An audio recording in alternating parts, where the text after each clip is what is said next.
सरबराह तहरीक इंसाफ और उनके साबिक प्रिंसिपल सेक्रेटरी आजम खान की मुबैना ऑडियो कॉल सामने आ गई। साइफर के मामले पर सिर्फ खेलना है, अमरीका का नाम नहीं लेना, इसे गैर मुल्की साजिश बना देते हैं। इमरान खान की आजम खान से मुबैना गुफ्तगू।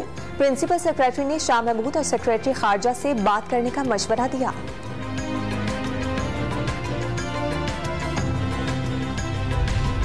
वफाकी वज़ीर खजाना इसहाक डार ने हलफ उठाने के फौरी बाद इस्लामाबाद की एहतसाब अदालत के सामने सरेंडर कर दिया। दायमी वारंट गिरफ्तारी मंसूख करने की दरखास्त पर नैब को नोटिस जारी। समाअत 7 अक्टूबर को दोबारा होगी।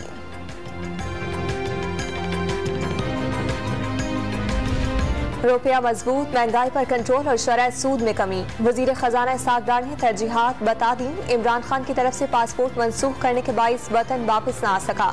खुदारा सियासत को एक तरफ रखकर मुल्क को आगे बढ़ने दें।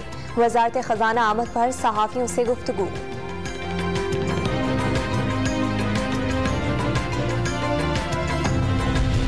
मुआशी बहरान के उरूज पर मिफ्ता इस्माइल ने मुश्किल फैसले किए। IMF से कामयाब मुज़ाकरात करके पाकिस्तान को दिवालिया होने से बचाया।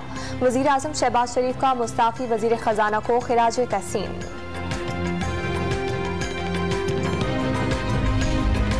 अंदरूनी सिंध सैलाब ने हजारों एकड़ सरकारी जमीन से कब्जा खत्म करा दिया। महकमा जंगलात ने सरकारी जमीन तहवील में लेकर शजरकारी भी शुरू कर दी।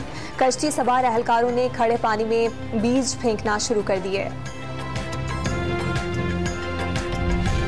सर्दियों की आमद के साथ ही गैस बहरान का खदशा। मुल्की ज़खायर में सालाना 10% कमी। यूक्रेन जंग के बाइस गैस महंगी होने के बाइस दरामद में भी मुश्किलात।